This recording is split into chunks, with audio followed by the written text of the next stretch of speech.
체데크의 신형 모델 체데크 투어입니다. 조금 더 자세하게 리뷰를 해보도록 하겠습니다. 이 투어의 프레임을 먼저 살펴보도록 하겠습니다. 기존의 이제 메인 프레임 같은 경우는 기존 모델하고 거의 동일하다고 보시면 되겠습니다. 그렇지만 유저분들이 많이 요구하셨던 그 심플한 데칼이나 색상들을 적극 반영해서 올 블랙으로 현재 제작이 됐고요. 데칼 같은 경우도 보시면 체데크라고 큼직하게 들어있으면서도 요 블랙 색상에 묻히듯이 존재감 없이 이렇게 제작을 해 주셨습니다. 아마 정말 풀카본의 느낌을 원하셨던 분들에게는 또 이만한 색상이 없을 것 같다는 생각이 듭니다. 그리고 여러가지 튜닝할 때도 아주 멋스럽게 이제 꾸밀 수 있을 것 같고요. 변경된 프레임 부분을 좀 살펴보겠습니다. 먼저 이 리어 프레임이 좀 많이 바뀐 걸 알 수 있습니다. 얼핏 봤을 때는 잘 모르시겠지만요, 이쪽 지금 리어 삼각형이 길이가 좀 바뀌었습니다. 이쪽부터 이쪽 그 힌지까지의 길이가 2.5cm가 지금 늘어났어요. 기존 모델에 비해서. 그리고 이렇게 위에서 보시면 자, 리어 허브가 135로 이제 확장이 되면서 이쪽에 프레임이 좀 벌어진 걸 볼 수 있죠. 시트 스테이 쪽하고 체인 스테이 쪽이 굴곡이 많이 생긴 걸 볼 수 있습니다. 자, 이쪽으로 가다가 많이 확장이 됐죠. 그리고 타이어 클리어런스가 좀 더 넓어진 걸 볼 수 있는데요. 현재는 1.35가 껴져 있고 앞으로 1.65 타이어까지 체결을 할 수 있도록 클리어런스를 좀 넓혔습니다. 그리고 이쪽 위에 보시면 또 좀 다른 부분이 좀 생겼는데요. 현재 프레임에 아예 그 C포스트가 통과하는 부분을 만들어 놨고요. 그리고 이게 스토퍼 역할까지 한다고 보시면 되겠습니다. 그래서 별도의 스토퍼를 달지 않아도 프레임에서 잡아주는 형태라고 보시면 되겠습니다. 그리고 리어 프레임에서 좀 두드러지는 것이 이제 리어렉이죠. 이 리어렉의 디자인을 보시면 조금 더 리어렉이 좀 내려왔으면 하는 부분이 있었지만, 현재 타이어를 만약에 두꺼운 걸 끼우게 되면 자, 요 리어 프레임이 간섭이 생길 수 있기 때문에요. 요 높이는 지금 적당하게 지금 맞춰졌다고 보시면 되겠습니다. 자, 그리고 이쪽 삼각형 앞쪽을 한번 보겠습니다. 이 체인 라인을 위해서 요 보시면 안으로 많이 들어간 걸 볼 수 있죠. 지금 1단 상태에서 이렇게 내려다 보면요, 예전같이 만약에 여기에 들어가지 않았다면 체인하고 상당히 가까운 걸 볼 수 있죠. 체인 라인을 좀 여유롭게 하기 위해서 이쪽을 좀 많이 집어넣어서 여유롭게 했고요. 자, 지금 딱 봤을 때 만약에 이너 체이닝을 달면 어떻게 될까라는 생각을 좀 해보는데요. 이게 만약에 이너 체이닝까지 원활하게 혹시 다다나까지 될 수 있다면 요걸 조금 더 밑에까지 좀 집어넣어 줬다면 아마 원활하게 됐을 텐데, 지금으로서는 이제 만약에 53T를 달고 39T를 달았을 때 이쪽이 혹시 걸리지 않을까라는 생각은 드네요. 그래서 요 앞 다다나에 대한 부분도 고려해 볼 필요는 있다는 생각이 좀 드네요. 자, 앞쪽도 지금 100으로 허브 폭이 바뀌면서 100으로 확장이 됐습니다. 이쪽에 보시면 포크 모양이 이렇게 확장된 모양이 있고요. 그리고 전체적으로 포크의 이 기울기 각도가 예전보다 0.5cm 늘어났어요. 그래서 전체적인 휠 베이스가 이쪽 뒤쪽이 2.5cm, 앞쪽이 0.5cm 늘어나면서 3cm 정도가 늘어났다고 보시면 되겠습니다. 기존 체데크 기존 모델이 104였거든요. 이제까지의 어떤 미니벨로의 휠 베이스 중에서 가장 길다고 보시면 되겠습니다. 107까지 되는 휠 베이스는 저도 없었던 것 같은데요. 그렇게 해서 탔을 때 주행 안정성이 확실히 확보된 느낌이 있습니다. 프레임의 변경된 부분, 이쪽에 물통 케이지 아일렛이 달렸다는 거, 그리고 캐리어 블록 옹이가 이제 달렸다는 부분인데요. 캐리어 블록 옹이를 한번 보겠습니다. 요거 보시면 다운 스타일 캐리어 블록하고 옹이하고 브롬톤 스타일 옹이하고 좀 결합된 방식인데요.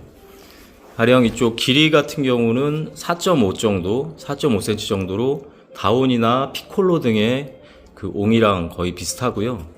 그 옆에 폭 같은 경우는 브롬톤 스타일에 비슷하다고 보시면 됩니다. 그리고 현재 지금 보시면 여기 위에부터 위에까지 지름이 길이가 한 3cm 정도 되는데요. 브롬톤 스타일은 여기서부터 여기까지가 2.5거든요. 그래서 브롬톤 스타일의 캐리어 블록, 브롬톤에 쓰는 캐리어 블록은 호환하기가 어렵다고 보시면 되겠습니다. 그래서 요즘에는 다운, 브롬톤 다 쓸 수 있는 캐리어 블록들이 많이 나오기 때문에 그건 큰 문제는 될 것 같지 않은데요. 가령 요즘 트라이폴드류에 달려있는 요 플라스틱 캐리어 블록 같은 경우 보시면 이쪽이 폭이 좁고 길이도 나오지 않아서 설치가 어렵다고 보시면 됩니다. 그리고 이쪽에 보시면 홀의 길이도 간격도 다르기 때문에 체결이 어렵고요. 요 다운 스타일 그리고 피콜로 등에 자주 쓰는 트리고 캐리어 블록입니다. 이 제품 같은 경우 보시면 이쪽이 상당히 넓죠. 광활 하기 때문에 이쪽에서 바로 자연스럽게 체결이 되고요. 홀 간격도 약간의 여유를 두고 이렇게 가공이 되어 있기 때문에 충분히 체결이 가능하다고 보시면 되고요. 자, 요즘에 많이 쓰는 캐리어 블록, 경량 캐리어 블록 같은 경우도 이거 보시면 거의 길게 길이가 나와 있고 홀도 맨 위하고 맨 아래 홀이 양쪽으로 길게 좀 타공이 되어 있어서 범위가 상당히 넓습니다. 2.5부터 3까지 3cm까지 다 커버가 되기 때문에요. 이렇게 바로 체결이 가능한 형태라고 보시면 되겠습니다. 자, 이런 제품 같은 경우는 홀 3개를 다 쓸 수 있기 때문에 더 안전하게 체결이 가능하겠죠. 이런 식으로 캐리어 블록 옹이 같은 경우는 뭐 다운 스타일에 일단 맞게 다운이나 메디슨에 맞게 제작이 됐지만 웬만한 캐리어 블록 같은 경우는 충분히 요즘에 호환이 되는 것들로 쓸 수 있고요. 주의하실 점은 브롬톤 전용으로 나온 캐리어 블록은 사용하기가 어렵다고 보시면 되겠습니다. 그러니까 브롬톤 순정 캐리어 블록도 아마 쓰기가 어렵겠죠. 그 부분만 좀 참고하셔서 선택하시면 좋을 것 같습니다. 그리고 또 한 가지 가장 중요한 포인트 중에 하나가 이제 익스텐더, 전용 익스텐더의 개발일 텐데요. 이거는 이제 기존의 시마노 디레일러에 결합하는 형태로 제작이 됐습니다. 그리고 휠셋의 이제 체결 방식이 QR 방식으로 바뀌었다는 거죠. 뭐 프론트 같은 경우는 전작에도 이제 QR 방식이었고요. 이제 리어 프레임 쪽, 리어 쪽이 이제 QR 방식으로 바뀌었습니다. 이거는 이제 프론트하고 좀 다른데 아마 통일이 되겠죠. 이렇게 해서 탈거가 좀 더 편해졌고요. 이제 뭐 타이어를 탈거할 때 조금 더 육각 렌치나 이런 거 필요 없이 바로 탈거 가능하도록 제작이 됐습니다. 이런 부분들은 사실 원래 일반적인 것들이라 뭐 그렇게 새로운 거라고 볼 수는 없습니다. 그리고 이제 유압 디스크가 좀 궁금하실 텐데요. 보시면 시마노의 MT200입니다. 그리고 로터는 140이에요. 보통 미니벨로하고 일반적인 자전거가 160인 반면 로터가 조금 더 작은 게 적용이 됐습니다. 브레이크 방식은 구형 포스트 방식입니다. 포스트 마운트 방식이고요. 그리고 MT200 자체도 원래 시마노에서는 그냥 약간 일반적인 등급이라고 보시면 되겠죠. 그래서 높은 등급은 아니고요. 시마노의 유압이 들어가 있다는 거. 자, 레버 같은 경우도 마찬가지로 BL MT200이 들어가 있습니다. 프론트도 같은 방식으로 포스트 방식으로 체결이 되고요. 이런 식으로 이제 후크 같은 경우 약간의 가변 형태로 약간의 높낮이를 조절할 수 있도록은 지금 돼 있어요. 그래서 이 부분은 혹시 이제 바퀴를 리어렉을 탈거했을 때 2형이 될 경우에 요 후크를 조금 더 내리면 약간 더 이제 그 영향이 좀 있을 수는 있습니다. 자, 기존에 정말 날렵하고 초경량 안장에서 조금은 쿠션이 들어간 일반적인 안장으로 변형이 됐고요. 마찬가지로 카본 레일이 적용이 됐기 때문에 전체적인 카본하고 잘 어우러지고요. 이 안장 같은 경우는 기존 안장에 비해서 좀 더 아마 많은 분들에게 좀 호평을 받을 것 같습니다. 기존 안장이 경량에 중심을 뒀다면 이거는 경량과 함께 좀 편한 승차감까지도 함께 잡을 수 있을 것 같습니다. 깨알같이 이제 체데크 로고 그리고 앞쪽에도 로고가 들어가 있죠. 자, 물통 케이지에도 이게 이제 별매 제품이긴 한데요. 체데크에서 제작한 거기 때문에 이렇게 체데크의 깨알 같은 로고들이 들어가 있습니다. 변속 부품은 시마노의 티아그라 4700 10단 제품이 들어가 있습니다. 이 제품이 무게가 그렇게 경량이라고 볼 수는 없어요. 티아그라 4700은 중급 정도 되겠죠. 중급 정도의 제품인데 실제로 티아그라 4600에서 4600 10단에서 그대로 이제 4700으로 가면서 또 10단을 유지했단 말이죠. 그렇지만 4600과 4700의 변속감은 상당히 차이가 있습니다. 이 제품은 어떻게 보면 11단용 105 뭐 울테그라 정도보다도 변속 느낌이 상당히 좀 다르거든요. 이제까지 시마노하고 조금 정말 부드러우면서도 칼변속이 되는 장점이 있어요. 그래서 이 시마노 티아그라 4700은 타시는 분들에게 많이 호평을 받는 디레일러 중에 하나인데요. 이제 경량을 추구하거나 이런 분들에게는 조금 이제 더 업그레이드 할 필요는 있을 수 있습니다. 자, 스프라켓 같은 경우 11부터 32T까지 일반적인 기어비에 스프라켓이 적용이 되어 있습니다. 트라이폴드에서는 저단 기어가 그래도 많이 확보된 편이죠. 거의 대부분이 28T에서 머무는 경우가 많잖아요. 그런데 셰데크 같은 경우 정말 28T에서 머물 뻔 했는데 32T까지 적용하는 걸로 잘 세팅을 해주신 것 같습니다. 앞쪽 체이닝은 기존처럼 50T로 적용이 되어 있고요. 네로우 와이드 체이닝을 적용해서 깊숙하게 체이닝이 깊숙하기 때문에 체인이 가드 없이도 빠지지 않도록 그렇게 그런 장점이 있는 체이닝이라고 볼 수 있겠습니다.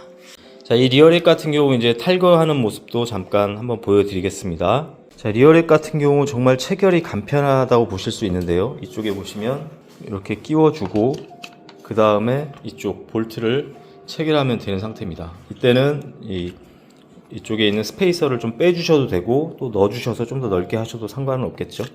체결할 때는 그리스 등을 좀 발라주면 혹시나 나중에 잡소리나 이런 것들을 예방할 수 있겠죠.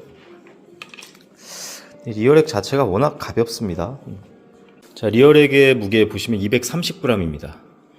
자, 이 완제품에서는 이 바퀴가 좀 더 커질 예정이에요. 그래서 한 230에서 240, 50 정도의 선에서 완성이 될 것 같습니다. 그리고 타이어의 경우 이번 버전 그대로 1.35가 적용이 되어 있습니다. 그래서 투어라는 이름에 맞게 좀 두꺼운 타이어가 달리기를 바라셨던 분도 있으실 텐데요. 이제 이런 클리어런스가 한계가 있는 부분도 있겠지만 실제로 타이어가 두꺼워질 경우에는 요 경량 컨셉이 좀 무너지는 경향이 있거든요. 요 카본의 8kg대 후반에서 9kg 초반을 좀 유지하기 위해서는 아무래도 조금 더 경량 타이어가 들어가는 것이 효과적일 수 있습니다. 그러니까 가령 이렇게 이제 얘가 마라톤 1.65인데요. 1.65가 이 순정 타이어의 무게의 2배가 나가더라고요. 요거 하나만 거의 500g이기 때문에 실제로 2개가 들어가면 1kg가 됩니다. 그러다 보니까 이게 출고 상태에서는 요 너무 두꺼운 탈 1.65 정도를 달아버리게 되면 출고 무게가 상당히 좀 늘어나는 효과가 있는 거죠. 그래서 가급적이면 좀 더 경량을 유지하는 선에서 언제든지 이렇게 튜닝할 수 있는 그런 고객께 맡기는 그런 부분도 좀 있다는 거를 좀 양해해 주시면 좋을 것 같습니다. 자, 변속 상태에서 익스텐더가 어떻게 움직이는지 한번 보시면 좋을 것 같습니다.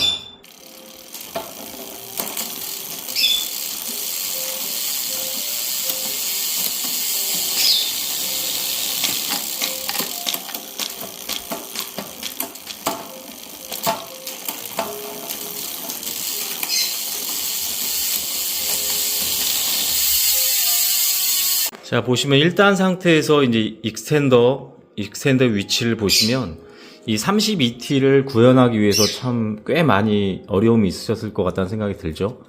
거의 붙을 정도에서 간섭이 없는 상태에서 최대한 붙고 있고요. 물론 체인을 한 마디 늘린다면 조금은 떨어질 수 있겠지만 이전 텐션이나 이런 것들을 위해서 아무래도 최적화를 많이 시키신 것 같아요. 익스텐더의 요 위치 같은 것들이 이제 굴곡도 많이 신경을 써서 최대한 간섭이 없도록 제작을 한 걸 볼 수 있습니다.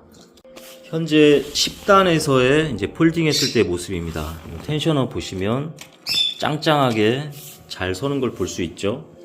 그리고 이 어떤 단수에서도 다 텐션이 정확하게 잘 생긴다는 거 볼 수 있습니다. 자, 접힌 모습 한번 보시면요. 자, 이쪽 시트포스트 쪽 보시면 이렇게 시트포스트를 내릴 때 그 프레임 안쪽으로 이렇게 들어가시는 걸 볼 수 있죠. 정확하게 이 안으로 들어가서 들었을 때 풀리지 않도록 해주는 역할을 하고요. 그리고 안장 같은 경우 지금 물통 케이지랑 좀 가깝긴 한데요. 그래도 이런 후미등을 달아준다면 끝까지 내려도 큰 지장은 없을 것 같습니다. 아무래도 폭이 넓어지다 보니까 폴딩 했을 때 타이어가 약간 안쪽으로 들어가는 걸 볼 수 있죠. 그리고 쉐데크 같은 경우는 이제 이렇게 이쪽에 드레일러 쪽에 약간 이제 닿는 거는 좀 어쩔 수가 없는 부분이에요.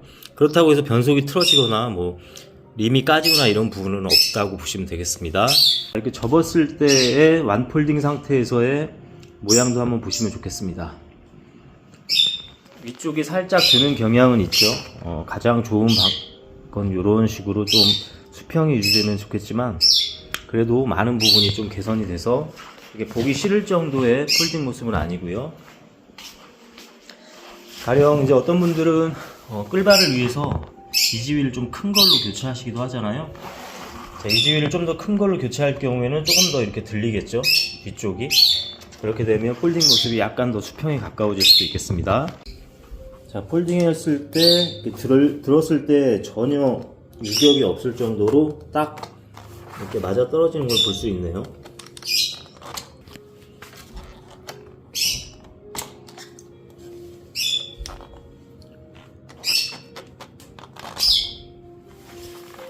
자, 지금까지 제가 체데크 투어를 한 일주일 정도 운영하면서 여러가지 느꼈던 부분들하고 또 기체의 다양한 부분들 리뷰를 해드렸습니다. 인디고고 펀딩을 통해서 예약하신 분들은 아마 3월 말에서 4월 초쯤 출시된다고 알고 있고요.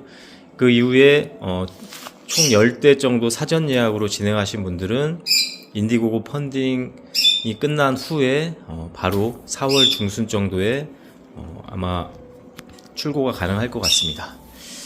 아무튼 국내 기술로 정말 꼼꼼하고 체계적으로 만든 체데크 투어 많은 관심 부탁드리고요. 앞으로도 출시된 이후에 다양한 영상으로 찾아뵙도록 하겠습니다. 시청해주셔서 감사합니다.